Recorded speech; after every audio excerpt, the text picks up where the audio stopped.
और सेकंड आपका एम्स का और थर्ड आपका डीटीए वाला जो अभी लेटेस्ट हुआ है। और भी एग्ज़ाम है जो मेरे को लगता है कि आपको फॉर्म फिल करना चाहिए, वो जैसे बिहार एसएससी के अंदर, तो वो मैं अलग वीडियो में डिस्कस करूँगा। इन 3 के अलावा अगर आप चाहते हो किसी और एग्ज़ाम के बारे में डिटेल में जानना, तो कमेंट कर देना। और सेकंड चीज़ ये भी कमेंट कर देना कि आप में से कितने लोगों ने इन 3 फॉर्म को फिल किया है या 3 में से किसी को फिल किया है। तो इस वीडियो में मैं कुछ इम्पोर्टेंट चीज़ें ही डिस्कस करूँगा, ऐसा नहीं कि क्या-क्या चीज़ें, क्या सिलेबस, वो अलग बात है, जो नॉर्मल चीज़ें जानते ही आप। जो ऐसी चीज़ें जो शायद मेरे को लगता है कि थोड़ा बहुत हेल्प कर लेगा, कि अभी काफ़ी लोग ऐसे डाउट में हैं कि फॉर्म फिल करें ना करें, तो थोड़ा बहुत वो डाउट भी आपका क्लियर हो जाएगा, ठीक है? तो सबसे पहले हम एनवीएस और केवीएस स्टेनोस के बारे में डिस्कस करते हैं। देखो, केवीएस स्टेनो या NVS steno syllabus tier 1, tier 2 और उसके बाद आपका टाइपिंग और फिर शॉर्टहैंड, ये सब चीज़ें हैं। यानी आपका टियर 1 क्वालिफाइंग है। क्वालिफाइंग का मतलब ये है कि आपके 5 सब्जेक्ट आते हैं, थोड़ा हिंदी आएगा, इंग्लिश आएगा, मैथ्स आएगा, रीजनिंग आएगा, जीके। तो नॉर्मली क्वालिफाइंग का मतलब 60-70% के बीच में आप स्कोर करोगे, तो ऑलरेडी आपका हो जाएगा। मेन चीज़ है टियर 2। टियर 2 में इन्होंने बोला है आपका नोटिफिकेशन में कि हम 100 क्वेश्चन, मतलब आपका 100 मार्क्स का होगा, जहाँ पे आपका 60 मार्क्स का हम ऑब्जेक्टिव रखेंगे और 40 मार्क्स का हमारा डिस्क्रिप्टिव होगा, यानी आपका लेटर हो सकता है उसमें, या फिर आपका एस्से दे देंगे। यही चीज़ होता है डिस्क्रिप्टिव में। हो सकता है कुछ क्वेश्चन दें, उसको आंसर आपको डिस्क्रिप्टिव में लिखना होगा। वो मैं और डिटेल में सर्च करके आपको बता दूंगा क्या चीज़ है। बट जो 60 मार्क्स का जो इन्होंने कहा कि ऑब्जेक्टिव है ना, उसमें भी मैंने चैट जीपीटी के थ्रू सर्च किया था, तो उसमें भी ये लोग कह रहे हैं कि आपका गवर्नमेंट से रिलेटेड आपके क्वेश्चंस आएंगे, जैसे आपका एसजीपीजीआई वाले के अंदर आता है, ठीक है? मतलब उन 60 क्वेश्चंस में इन्होंने अभी क्लियर नहीं किया कि हम वो 60 क्वेश्चंस कौन से देंगे, बट थोड़ा बहुत मैंने जब सर्च करा, या आप भी सर्च करोगे, कहीं से भी आपको हिंट मिलता है, तो वहाँ पे जो 60 ऑब्जेक्टिव है, उसमें भी ये गवर्नमेंट रूल्स या इन सब से रिलेटेड क्वेश्चंस वो कह रहे हैं। बट ठीक है, अगर ऐसा कुछ भी आता है तो मैंने गवर्नमेंट रूल्स उन सब की पीडीएफ एसजीपीजीआई वालों के लिए बना रखी है। अगर आप केवीएस या एनवीएस एग्जाम को लेकर सीरियस हो और फिल कर दिया है, तो वो पीडीएफ आप टेलीग्राम ग्रुप से ले लेना, तो उससे ज़्यादा आपका बाहर नहीं जाएगा, ठीक है? उसमें लगभग आपका 1000 प्लस क्वेश्चन थे, तो मैंने टॉपिक वाइज सर्च कर लिया था, ठीक है? ये था आपका टियर 2। अब आपको देखना है कि टियर 1 तो ऑलरेडी क्वालिफाई हो ही जाएगा, थोड़ा बहुत अगर आपका ठीक-ठाक है एसएससी की प्रिपरेशन, तो आप टियर 1 कर दोगे। सिंपल सी बात है भाई, इतनी ज़्यादा फीस है, लगभग 2000 रुपए फीस है, तो कोई नॉर्मल तो फ़िल करेगा नहीं, जिसको लगेगा कि मेरा इंग्लिश लेवल ठीक है, मेरा रीज़निंग ठीक है, मेरा जीके ठीक है, मेरा और इतना टाइम में हो सकता है कि मैं हिंदी भी थोड़ा कर लूँगा, तो वही फ़िल करेगा, ठीक है? तो इन एग्ज़ाम में फ़ीस ज़्यादा के साथ-साथ रिस्क भी बहुत है, क्योंकि इसमें मैक्सिमम लोग वही फ़िल करते हैं जिनका लगता है कि एग्ज़ाम निकलने वाला है, यानी जिनकी प्रिपरेशन बहुत अच्छी होती है, ठीक है? तो ये एनवीएस, केवीएस का एग्ज़ाम बहुत सोच समझ के फ़िल करना, टियर 2 को ध्यान में रखते हुए। एंड सेकंड चीज़ इसमें टाइपिंग भी है। टाइपिंग के लिए काफ़ी लोग कह रहे थे कि टाइपिंग भी है तो कैसा होगा? आपका टियर 1 जनवरी में है, फिर आपका टियर 2 जनवरी के बाद फरवरी, लास्ट या फरवरी में हो सकता है कि आपका रिज़ल्ट आ जाए। एंड मिड मार्च या फिर मार्च तक आपका टियर 2 होने के चांसेस हैं। अभी से भी आप देखो कि मिनिमम मैं मानता हूँ कि 4 मंथ आपके पास हैं।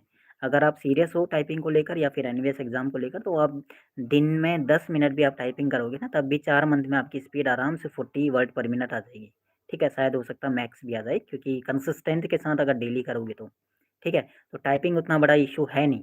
जब आपका टियर 1 निकल जाएगा, तो आप टियर 2 के लिए वैसे ही सीरियस हो जाओगे और टाइपिंग खुद ही आप अच्छा करने लग जाओगे। ठीक है? तो फॉर्म तभी फिल करना जब आप टियर 2 या फिर आपका जो मेंस है उसके बारे में। शॉर्ट हैंड को भी हल्के में मत लेना, शॉर्ट हैंड भी अच्छे लेवल का आता है। एसएससी के अलावा जितने भी जगह शॉर्ट हैंड आता है वो बढ़िया लेवल का आता है, ठीक है? अब हम बात करते हैं दूसरा एग्जाम जो एम्स वाला है। एम्स का जिन्होंने भी फिल कर रहा है या जो भी फिल कर रहा है, मतलब शायद हो सकता है कि डेट निकल गई हो, मैंने देखा नहीं एग्जैक्ट, बट फिल किया है और थोड़ा बहुत आपको डाउट लगता है कि सेकंड चीज़, बहुत सारे जगह मैंने देखा कि इसमें इस बार इन्होंने जो एग्ज़ाम का जो लेवल है ना, एग्ज़ाम पैटर्न या एग्ज़ाम का जो क्वेश्चंस का लेवल है, सॉरी जो लैंग्वेज है, वो कह रहे हैं कि इंग्लिश में आएगा। अब काफ़ी लोग इसमें ही डाउट हो रहे हैं कि यार इंग्लिश में आएगा तो कितना बड़ा इशू है। भाई 100 क्वेश्चंस आपके एम्स में आते हैं, एक क्वेश्चन 4 मार्क्स का होता है। 100 में से 80 क्वेश्चंस के लगभग आपका इंग्लिश और मैथ्स आता है, ठीक है? बाकी 20 क्वेश्चन में 2-4 रीज़निंग के आते हैं, 2-4 जीके के आते हैं, 2-4 कंप्यूटर के आते हैं, ऐसे करके वो 20 क्वेश्चंस को मैनेज कर लेते हैं। अब आप ये बताओ कि मैथ्स को अगर आप हिंदी में कर रहे हो और इंग्लिश में कर रहे हो, तो कितना डिफरेंस आता है?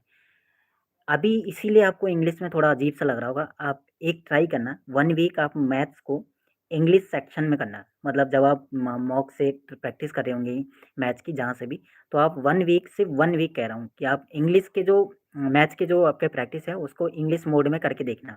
ज़्यादा डिफ़रेंस आप 1 वीक के बाद आपको खुद ही ऐसा लगेगा कि हिंदी और इंग्लिश में कोई डिफ़रेंस नहीं है। साधारण ब्याज को सिंपल इंटरेस्ट बोल देंगे, चक्रवृद्धि ब्याज को कंपाउंड इंटरेस्ट बोल देंगे, टाइम वर्क को हमारा कार्य समय बोल देंगे। ज़्यादा डिफ़रेंस है ही नहीं यहाँ पे। मैथ्स और मैथ्स को इंग्लिश में करना है या फिर हिंदी में करना है, दोनों इक्वल ही हैं। बट डिफ़रेंस होता है कि आपने वो चीज़ किया है नहीं किया। आपने हो सकता है कि अभी हिंदी में ही किया इसलिए थोड़ा अजीब-सा लग रहा है। 1 वीक के बाद इतना कम्फ़र्ट हो जाओगे कि आपको पता ही नहीं चलेगा कि इंग्लिश और हिंदी दोनों लैंग्वेज में मैथ्स में कोई डिफ़रेंस है। तो ये इश्यू तो ख़त्म हो जाएगा। आपका मैथ्स ठीक है हिंदी में, तो आप फ़ॉर्म फिल कर दो क्योंकि 1 वीक आप मॉक लगाओगे तो वो इंग्लिश में आपको आदत पड़ जाएगी, ठीक है? और बात रही रीज़निंग, तो रीज़निंग में भी उतना डिफ़रेंस नहीं होता, हिंदी और इंग्लिश का सेम पैटर्न है। जीके हो सकता है बट जीके में रिस्क लेना ही क्या है? जीके तो 4-5 क्वेश्चन आते हैं उसके लिए क्या ही आप रिस्क लोगे। कंप्यूटर दोनों लैंग्वेज में सेम ही आता है। तो कंप्यूटर, रीज़निंग, मैथ ये 3 ऐसे सब्जेक्ट है जहाँ पे आप बाइलैंग्युअल कोई डिफरेंस नहीं है। डिफरेंस तब आपको लग रहा होगा क्योंकि इससे पहले आपने वो चीज़ें करी नहीं है इंग्लिश में। आप 1 वीक इंग्लिश में तीनों का मॉक लगा के देखना, आपको कोई डिफरेंस पता नहीं चलेगा। थोड़ा-सा टर्म आपको खुद ही पता चल जाएगा कि सिंपल इंटरेस्ट को साधारण ब्याज कहते हैं, कंपाउंड को हमारे चक्रवृद्धि ब्याज कहते हैं। टाइम वर्क होता है बस थोड़ा बहुत, बाकी सब चीज़ें वही है। अगर आपका इंग्लिश बहुत सही है ना, तो आप 1 वीक में ही कवर कर जाओगे इंग्लिश में मैथ्स को, ठीक है? सेकंड चीज़, फॉर्म की फ़ीस बहुत हाई है, तो रिस्क ले भी रहे हो तो बहुत अच्छे से लेना। इम्पोर्टेंट चीज़ ये है क्योंकि इसमें जो आपका स्किल टेस्ट है उसको भी ध्यान में रखना, वो भी बढ़िया लेवल का आता है। तो स्किल भी उतना मैटर करता है जितना आपका रिटर्न है। और बाकी टारगेट की अगर बात करूँ, देखो टारगेट अगर आप लेते हुए चलो तो मिनिमम 270 ये लास्ट ईयर था। हर साल कंपटीशन बढ़ेगा ही बढ़ेगा क्योंकि लास्ट ईयर हो सकता है जिनका प्री निकलेगा, जिनका अच्छा स्कोर था उनका शॉर्ट हैंड नहीं निकला होगा। जिनका शॉर्ट हैंड नहीं निकला तो ऑलरेडी वो इस बार शॉर्ट हैंड प्रिपेयर पे ज़्यादा ध्यान होंगे और रिटर्न उनका ऑलरेडी सही है। तो 270 तो मिनिमम है, बाकी पेपर के लेवल के ऊपर है। बट मैं मानता हूँ कि 280, 290, 300 ये 3 अ, चीज़ें ऐसी हैं, इन 3 में अगर आप आते हो तो आपके चांसेस हैं सिलेक्शन के, बट कन्फर्म नहीं कह सकता हूँ क्योंकि नंबर ऑफ सीट्स भी कम है इस बार। तो हो सकता है कि ये 280, 290 और 300 300 अगर आप क्रॉस करोगे तो श्योरिटी 100% है, बट 290, 300 पे भी डाउट हो जाएगा इस बार, ठीक है? अगर आपका लेवल सेम रहता है तो। तो एम्स का ये चीज़ है, ठीक है? आपका मैंने बता दिया कि बाइलैंग्युअल का प्रॉब्लम ही नहीं है। आपका एक 60 वर्ड पर मिनट आता है, उसके लिए जितना आपका बढ़िया स्कोर होगा, शायद हो सकता है कि आपको 64 वर्ड पर मिनट शॉर्ट हैंड में वहाँ पे प्रॉब्लम खत्म हो जाएगी। सेकंड चीज़, सीट्स कम है तो आपका कॉम्पिटिशन थोड़ा हाई है, तो इसलिए मैथ्स थोड़ा अच्छा होना ज़रूरी है, तभी आप फ़िल करना। मैथ्स आपका ठीक-ठाक है। एडवांस नहीं भी है तो चलेगा, बट आपका अर्थमेटिक ठीक है या फिर आप अर्थमेटिक को कर लोगे विदिन 2 मंथ, तो आपका हो जाएगा, ठीक है? तो ये आता है एम्स के ऊपर। इसके अलावा कोई ऐसी इन्फॉर्मेशन मुझको लगता है कि अगर कोई रह गई होगी तो कमेंट करके आप पूछ लेना। थर्ड एग्ज़ाम था डीडीए वाला, दिल्ली डेवलपमेंट अथॉरिटी का ना, इसका प्रोसेस थोड़ा लेंथी है, मैं मानता हूँ। और लेंथी प्रोसेस जैसे एनवीएस, केवीएस का भी मेरे को लग रहा है कि जून तक शायद ही कुछ चीज़ें हों। एम्स का ये है कि एम्स का अगर मेरे को लगता है प्रोसेस तो हो जाता बट रिजल्ट में थोड़ा बहुत डिले होता है, बट प्रोसेस पूरा हो गया उसके बाद रिजल्ट थोड़ा लेट भी आ जाए तो चल जाएगा, ठीक है? तो बट प्रोसेस पूरा होना ज़रूरी है क्योंकि उसके बाद आपका अगर खुद ही इंसान को पता लग जाता है कि स्कोर ठीक था, स्किल टेस्ट बढ़िया गया तो सिलेक्शन के चांसेस हाई हो ही जाते हैं, ठीक है? डीडीए का ये है कि 200 नंबर का आपका पेपर है, तो इसका कट ऑफ आप लेते हुए चलो हाई जाएगा क्योंकि आपका सेम पैटर्न आपका है स्टेनो की तरह।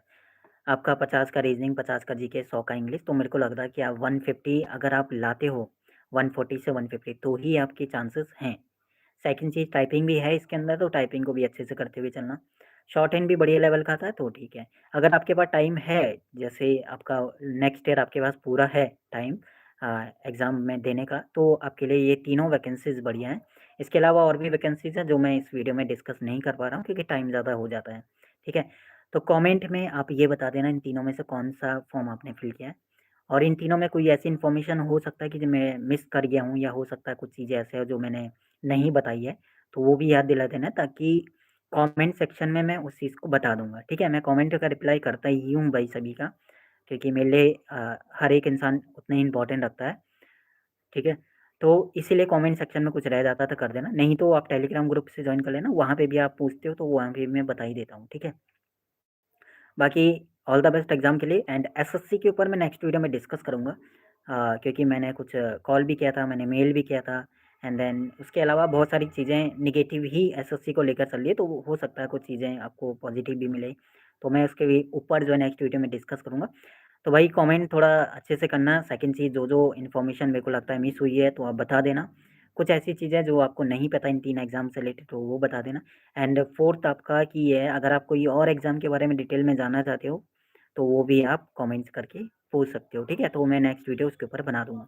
अपकमिंग वैकेंसीज़ कौन-कौन सी हैं नेक्स्ट ईयर 2026 जो है भाई, मेरे को लगता है कि शॉर्ट हैंड स्टेनो वालों के लिए एक बढ़िया अपॉर्च्युनिटी है। वो इसलिए है क्योंकि आपका 27 में इलेक्शंस की वजह से 26 मेरे को लगता है ये बहुत बढ़िया नंबर ऑफ वैकेंसीज़ हर जगह देखने को मिलेगी। कहाँ-कहाँ, कौन-कौन सी वैकेंसी आने के चांसेस है, वो मैं नेक्स्ट वीडियो में डिस्कस करूँगा। बाकी थोड़ा टाइम लिया उसके लिए माफ़ी चाहता हूँ, और अपने टाइम को सेव करने के लिए मैं यही कहूँगा कि आप वीडियो को डबल स्पीड में देखा करो, तो आपका टाइम भी सेव होगा। बाकी फ्री टाइम जब भी आपको मिलता है तभी देखना, ठीक है? बाकी शुक्रिया, take care, bye bye, all the best.